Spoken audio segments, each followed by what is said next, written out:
నమస్తే, welcome to new TV Telugu. Hyderabad మణికొండలో Chitrapuri colony, దీనికి చాలా పేరు ప్రఖ్యాతలు ఉన్నాయి. దానికి ప్రధానమైనటువంటి కారణం ఏంటంటే తెలుగు సినీ పరిశ్రమలో నటీనటులతో పాటు కొంతమంది ప్రముఖులు కూడా ఆ చిత్రపురి కాలనీలో నివాసం ఉంటారు.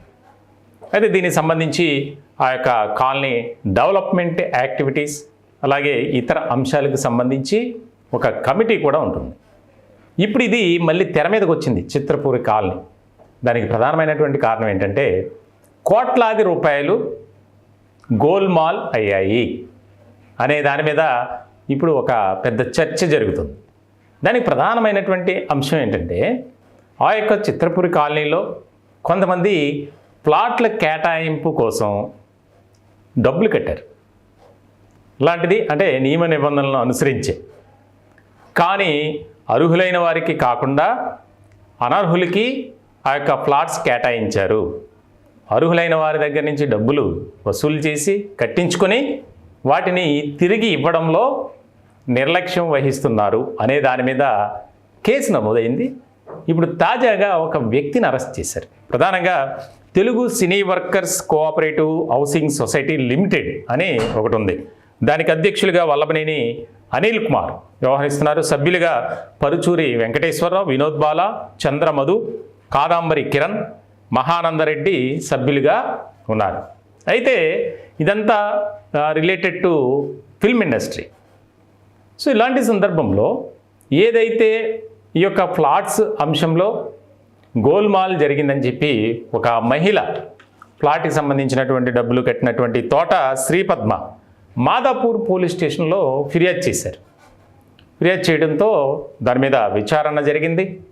విచారణ చేసినటువంటి అధికారులు ఒక నివేదికను ఇచ్చారు. ముఖ్యంగా 150 మంది దగ్గర నుంచి 4 లక్షల నుంచి 40 లక్షల వరకు, అంటే ఆ ఫ్లాట్ విలువను బట్టి single bedroom, double bedroom, triple bedroom ఇట్లా ఉంటాయి. సో ఇటువంటి క్రమంలో ఈ యొక్క అక్రమాలకు పాల్పడ్డారు అనే ఆరోపణల మీద కేసు నమోదైంది. కేసు నమోదై ప్రస్తుతానికైతే అధ్యక్షుణ్ణి అరెస్ట్ చేశారు. ముఖ్యంగా అనిల్ కుమార్, వల్లభనేని అనిల్ కుమార్ అనే వ్యక్తిని అరెస్ట్ చేశారు. ఇప్పుడు ఇది చాలా కీలకంగా మారింది, చర్చనీయాంశమైంది. ఎవరైతే మోసపోయినటువంటి లబ్ధిదారులు ఉన్నారో, అంటే అర్హులైన వారు, వారికి వాస్తవానికి ఫ్లాట్స్ ఎక్కడ కేటాయించలా, అనర్హులుగా ఉన్నటువంటి వారి దగ్గర నుంచి అధిక మొత్తంలో డబ్బులు వసూలు చేసి వారికి కేటాయించారు. ఇక్కడ చూడండి, అంటే ఉదాహరణకి ఆ ప్లాట్ విలువ 10 లక్షలు అనుకోండి, 20 లక్షలు 25 లక్షల కొంతమంది దగ్గర తీసుకొని అసలైనటువంటి అర్హులైన వారికి ఇవ్వకుండా అక్రమ పద్ధతిలో ఫ్లాట్లు కేటాయింపు జరిగింది. దాదాపు కోట్లాది రూపాయలు గోల్మాల్ జరిగింది, మిస్యూజ్ చేశారు అనేది ప్రధానమైనటువంటి విమర్శ, ఆరోపణ. ఇలాంటి క్రమంలో వీరిపై కేసు నమోదైంది. మిగిలిన వారు కొంతమంది అప్స్కాన్లో ఉన్నారు అనేది ఒక చర్చ జరుగుతుంది వైరల్గా. అది ఎంతవరకు వాస్తవం అనేది పక్కన పెడితే కనుక ఈ యొక్క చిత్రపురి కాలనీలో గతంలోనే అనేక రకాలుగా ఆరోపణలు ఇదే హౌసింగ్ సొసైటీకి సంబంధించి. అయితే కేసులు, అరెస్టుల వరకు వెళ్ళలేదు ఎప్పుడు కూడా. ఇది మొట్టమొదటిసారి. గతంలో జరిగినటువంటి వారి మధ్యలోనే పరిష్కారం చేసుకున్నారు, కోర్టుల దాకా వెళ్ళారు, ఇవన్నీ జరిగినాయి. కానీ ఇప్పుడు తాజాగా వీరు చేసినటువంటి అక్రమాలు బయటపడటం, దానికి సంబంధించినటువంటి అంశంలో అరెస్టుల సంఖ్య పెరిగే అవకాశాలు కూడా ఉన్నాయి. అంటే ఒక్క అధ్యక్షున్నే బాధ్యుణ్ణి చేయటం కాదు, ఈ సొసైటీలో ఏదైతే సినీ వర్కర్స్కి సంబంధించినటువంటి కోఆపరేటివ్ హౌసింగ్ సొసైటీ లిమిటెడ్, అందులో ఉన్నటువంటి సభ్యులు కూడా ఈ యొక్క అక్రమాలలో భాగస్తులే. కాబట్టి వారిని కూడా అరెస్ట్ చేయాలనే డిమాండ్ ఎక్కువైంది. లేని పక్షంలో మేము ఆందోళన చేస్తామని చెప్పి ఎవరైతే డబ్బులు కట్టినటువంటి వారు ఉన్నారో అర్హులైన వారు డిమాండ్ చేస్తున్నారు. మొత్తానికైతే వారిని సర్ది చెప్పి ఈ యొక్క మహిళ చేసినటువంటి ఒక రకంగా చెప్పాలంటే సాహసమే.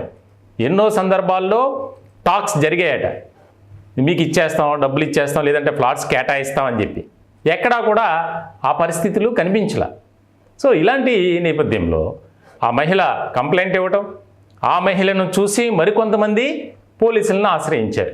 మేము మోసపోయాం, మాకు ఇదిగో పలానా తేదీన డబ్బులు కట్టినట్టు రిసీప్ట్లు వారి అకౌంట్లో వేసినవి, దానికి సంబంధించి మమ్మల్ని నిలువున మోసం చేశారు, మాకు కాకుండా వేరే వారి దగ్గర నుంచి అధిక మొత్తంలో డబ్బులు వసూలు చేసి మమ్మల్ని మోసం చేశారు అనేది ప్రధానమైనటువంటి అభియోగం. సో ఇలాంటి సందర్భంలో మిగిలిన వారిని కూడా అరెస్ట్ చేయాలి, వారిని కఠినంగా శిక్షించాలి. ఎవరైతే అక్రమ పద్ధతిలో అనర్హులుగా ఉన్నటువంటి వారు అర్హులుగా ఈ యొక్క ఫ్లాట్స్ని సంపాదించుకున్నారో వారిని కూడా శిక్షించాలి, వారికి కేటాయించినటువంటి ఫ్లాట్స్ను క్యాన్సిల్ చేయాలి. ఈ రకమైనటువంటి డిమాండ్స్తో వారు ఆందోళన చేసేటువంటి పరిస్థితి కనిపిస్తుంది. మొత్తానికైతే పోలీసులు ఈ యొక్క కమిటీలో ఉన్నటువంటి సభ్యులు కానీ సొసైటీలో ఉన్నటువంటి మెంబర్స్ని అరెస్ట్ చేసే అవకాశాలు అయితే ఉన్నాయి. దానికి సంబంధించి పూర్తి స్థాయిలో సమగ్రంగా విచారణ చేయాలి. ఈ వ్యవహారం ముఖ్యమంత్రి రేవంత్ రెడ్డి నోటీసుకు కూడా వెళ్ళింది. ఆయన కూడా ఉన్నతాధికారులను ఆదేశించినట్లు కూడా తెలుస్తుంది. మొత్తానికైతే చిత్రపురి కాలనీ మరొకసారి వివాదాల్లోకి వార్తల్లోకి ఎక్కిందనే చెప్పాలి.